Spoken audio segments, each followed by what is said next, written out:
दोस्तों, बकरीद का त्यौहार हम सबके सामने है और हम सभी जान रहे हैं कि इस बकरीद के त्यौहार में सिर्फ अल्लाह को खुश करने के लिए लाखों करोड़ों निर्दोष जानवर की पूरे विश्व भर में कुर्बानी दे दी जाती है।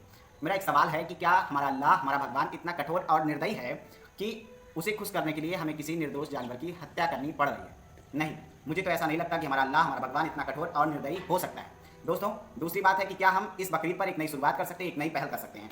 जी हाँ, ये पहल है इको फ्रेंडली बकरीद की। जिस तरीके से हम eco friendly Diwali, eco friendly Holi को प्रमोट कर रहे हैं, क्या उसी तरीके से इको फ्रेंडली बकरीद को प्रमोट कर सकते हैं। दोस्तों, मैं इस वीडियो में आपको यही बताने वाला हूँ कि आखिर बकरीद क्यों मनाई जाती है और मेरा इको फ्रेंडली बकरीद पर बात करने का कारण क्या है। तो देखिए आप पूरा वीडियो, और अच्छा लगेगा तो शेयर करिएगा, चैनल को सब्सक्राइब करिएगा। नमस्कार दोस्तों, आप सभी का मेरे YouTube चैनल मेरा आप पर स्वागत है। दोस्तों, जैसा कि हम सभी जान रहे हैं कि मुस्लिम धर्मावलंबियों का प्रमुख त्यौहार बकरीद सामने आ रहा है। जी हाँ, तो क्यों ना इस बकरीद पर हम एक नई पहल करते हैं। जी हाँ, ये पहल होगी इको फ्रेंडली बकरीद मनाने की। जी हाँ, जैसे लोगों ने इको होली, इको दिवाली को प्रमोट किया, तो क्यों ना हम इको बकरीद को भी प्रमोट करते हैं। जी हाँ, जैसा कि हम जानते थे कि दीपावली में पटाखों को दगाने से जीवों को नुकसान होता है, हमारा पर्यावरण प्रदूषित होता है, तो हमने जाहिर तौर पर कहीं ना कहीं इस पर लगाम लगाई, पटाखों को जलाना कम किया। जी हाँ, होली में लाखों लीटर पानी बिना मतलब के बर्बाद हो जाता था, तो हमने अब ड्राई होली मनाने की शुरुआत की, इसकी पहल की। तो क्यों ना हम एक और नई पहल करते हैं कि बकरीद को भी इको फ्रेंडली तरीके से मनाया जाए। जी हाँ, अगर बकरीद की बात करें तो बकरीद में पूरे भारत, पूरे विश्व में सिर्फ लाखों करोड़ों निर्दोष जानवरों की कुर्बानी इसलिए दी जाती है कि हमारा अल्लाह खुश हो सके, हमारा भगवान खुश हो सके, हमारा गॉड खुश हो सके, हमारा देवता खुश हो सके। जी हाँ, क्या अपने देवता, अपने अल्लाह को खुश करने के लिए किसी निर्दोष जानवर की बलि आवश्यक है? क्या हमारा अल्लाह, हमारा भगवान इतना क्रूर और निर्दयी है? नहीं साहब, ऐसा हो ही नहीं सकता कि जो अल्लाह, जो पैगंबर, जो भगवान, जो देवता अहिंसा की बात करे, इंसानियत की दुहाई दे, सबको प्रेम, एकता, सद्भाव की बात बताएं, वो अपनी खुशी के लिए किसी जानवर की कुर्बानी की बात करें। जी हाँ दोस्तों, मैं इस विषय पर बात करूंगा कि मैं इको फ्रेंडली बकरीद मनाने की क्यों बात कर रहा हूं, लेकिन इससे पहले हमें यह जानना आवश्यक है कि आखिर बकरीद क्यों मनाते हैं। जी हाँ, मैं इसको पॉइंट वाइज डिस्कस करूंगा। तो पहला पॉइंट यह है कि आखिर बकरीद क्यों मनाते हैं। जी हाँ, इस्लाम के जानने वालों का मानना है कि अल्लाह ने लगभग पूरी धरती पर 1,24,000 पैगंबरों को भेजा। पैगंबर मतलब अल्लाह के संदेशवाहक। किस लिए भेजा? जाहिर सी बात है, इस्लाम की शिक्षा दीक्षा के लिए, प्रचार प्रसार के लिए, इस्लाम के जो रूल्स रेगुलेशन थे उसके प्रचार प्रसार के लिए उन्हें धरती पर भेजा गया। जी हाँ, उसमें से एक पैगंबर थे हज़रत इब्राहिम। जी हाँ, हज़रत इब्राहिम, जिनका पैगंबरों में सबसे ऊंचा स्थान है, जिन्हें इस्लाम के मतावलंबी, धर्मावलंबी सबसे ऊंचे ओहदे पर रखते हैं। हज़रत इब्राहिम को एक बेटा था। 80 साल की उम्र में उन्हें पहला बेटा पैदा होता है, और जाहिर सी बात है, अगर किसी को अपनी उम्र के आखिरी पड़ाव के समय बेटा होगा तो वो उसे कितना प्यार करते रहे होंगे। इसका मतलब है कि उनका बेटा उन्हें सबसे ज़्यादा प्यारा था। जी हाँ, इस विषय पर मैं ये बेटे के बारे में इसलिए बता रहा हूँ क्योंकि सारा कुर्बानी का किस्सा यहीं से जुड़ा हुआ है। एक रात इब्राहिम सो रहे होते हैं, अल्लाह उनके ख्वाब में आते हैं। अल्लाह पूछते हैं, इब्राहिम कैसे हो? इब्राहिम कहते हैं, सवाब का शुक्र है। फिर क्या होता है, वो पूछते हैं, इब्राहिम तुम्हारे अंदर कितना सब्र है, तुम कितना बर्दाश्त कर सकते हो, तुम्हारे अंदर कितना समर्पण है कि दूसरों को चीज़ें दे सकते हो, या अल्लाह की राह पर अपना क्या क्या कुर्बान कर सकते हो, तुम्हारे अंदर कितना समर्पण है।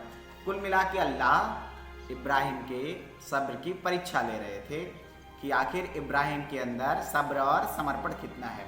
इब्राहिम ने कहा, आप जैसा कहेंगे हुजूर, मेरे परवरदिगार, मैं आपकी सेवा के लिए तैयार हूँ। अल्लाह ने कहा क्या तुम अपनी सबसे प्यारी चीज की कुर्बानी दे सकते हो? उनकी नींद टूटी। फिर अल्लाह से उनकी बातचीत चल रही थी, नींद टूटी क्योंकि सबसे प्रिय चीज आखिर उनका बेटा जो उन्हें 80 साल की उम्र में पैदा हुआ। तो आप जान रहे होंगे वो कितना प्यार करते थे। उनकी नींद टूटी। वो कहते हैं हाँ हुजूर जरूर। अगली सुबह होती है, इब्राहिम उठते हैं। इब्राहिम का हंसता खेलता नौजवान बेटा इस्माइल घर में बैठा रहता है। इब्राहिम इस्माइल से बात करते हैं, और इस्माइल कैसे हो? वो कहता है सब खैरियत है अब्बाजान। फिर इब्राहिम इस्माइल को अपने रात के ख्वाब के बारे में बताते हैं। तो इस्माइल भी इतना ज़्यादा सब्र वाला लड़का, उसने कहा जैसे इब्राहिम ने बताया कि अल्लाह मेरे ख्वाब में आए और उन्होंने तुम्हारी कुर्बानी की बात कही कि तुम मुझे मेरे रास्ते पर कुर्बान कर दो। तो उन्होंने कहा कि ठीक है अब्बा जान, आप जैसा कहेंगे, अगर अल्लाह का ये हुक्म है तो आप अल्लाह के हुक्म को पूरा करिए, मेरी मोह माया को छोड़ दीजिए। इब्राहिम कुर्बानी के लिए तैयार हो गया, इस्माइल कुर्बानी के लिए तैयार हो गया। इब्राहिम उन्हें लेकर जाते हैं, हाथ में एक पट्टी होती है, एक छुरी होती है, और मैदान में जाते हैं। जैसे ही मैदान में जाते हैं कुर्बानी के लिए, वो अपना छुरी चलाने वाले होते हैं, तब तक अल्लाह अपना एक दूत भेजता है। दूत के साथ कुर्बानी के नाम पर एक भेड़ भेजते हैं। अल्लाह एक भेड़ भेजते हैं, और फिर वहीं से धीरे धीरे ये किंवदंतियाँ पूरे समाज में फैली, ये कहानी पूरे समाज में फैली कि पैगंबर हजरत इब्राहिम ने अल्लाह की राह में अपने बेटे को कुर्बान कर दिया। और धीरे धीरे यहाँ से पशु बलि की प्रक्रिया इस्लाम में शुरू हुई। तो ये था किस्सा कि आखिर इस्लाम में कुर्बानी को क्यों मनाते हैं।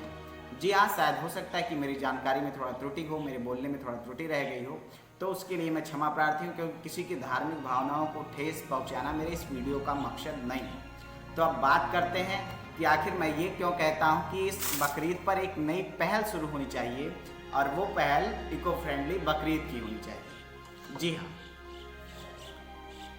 पार्ट 2 में हम यही बात डिस्कस करने वाले हैं। दोस्तों, जैसा हमें पता है कि कहीं ना कहीं हमारी प्रक्रिया, हमारे त्यौहार कुछ इस तरीके से नए रूप में बदलते चले गए, ढलते चले गए, कि जिससे कहीं ना कहीं हमारे पर्यावरण को नुकसान होता है। दोस्तों, एक बकरीद के नाम पर ही पूरे विश्व में लाखों करोड़ों जानवरों की बलि दे दी जाती है।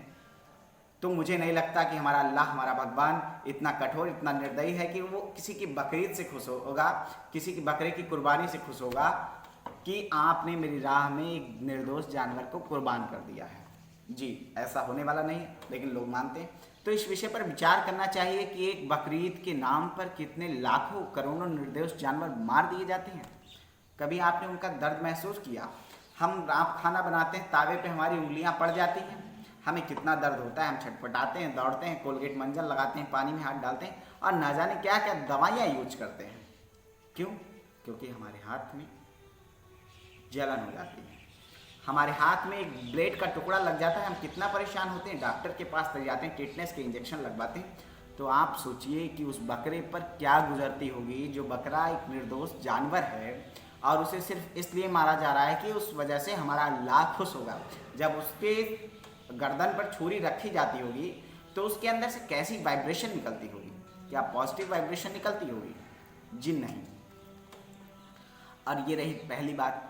इसमें दूसरी बात आती है कि कुर्बानी के बाद पूरा इन्वायरमेंट इतना दूषित हो जाता है कि उसको साफ करने के लिए लाखों करोड़ों लीटर पानी की आवश्यकता होती है।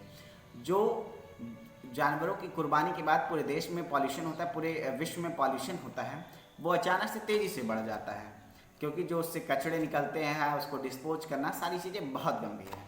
लेकिन कुर्बानी पे, इस विषय पर हमें सोचना होगा कि क्या हम कुर्बानी का रूप बदल सकते हैं, इको फ्रेंडली कुर्बानी कर सकते हैं। क्योंकि देखिए, लोगों का मानना है, लेकिन मैं डॉक्टर तारिक फतेह को सुन रहा था। तारिक फतेह ने कहा था, डॉक्टर तारिक फतेह अवध विश्वविद्यालय में आए हुए थे, उन्होंने कहा कि इस्लाम में सबसे बड़ी बात है कि किसी का दिल रखना। किसी का यदि आपने दिल रख दिया तो ये 1000 हज और 100 काबा के बराबर है। मतलब कहीं ना कहीं इस्लाम में दिल रखने की जगह है, दिल तोड़ने की नहीं। तो अगर हम किसी जानवर पे छुरी चलाएंगे तो जाहिर सी बात है हम उसका दिल नहीं रख पाएंगे, उसका दिल तोड़ेंगे, उसे दर्द होगा, उसे कष्ट होगा। तो हम किसी को कष्ट देकर अपने अल्लाह को खुश नहीं कर सकते। और दूसरा जो कारण है पर्यावरणीय कारण है, मैंने बताया आपको, लाखों हज़ारों लीटर पानी बर्बाद होते हैं, उनकी जो खाल निकलती है उससे बहुत पॉल्यूशन होता है। तो इस विषय पर हमें सोचने की आवश्यकता है, जागरूक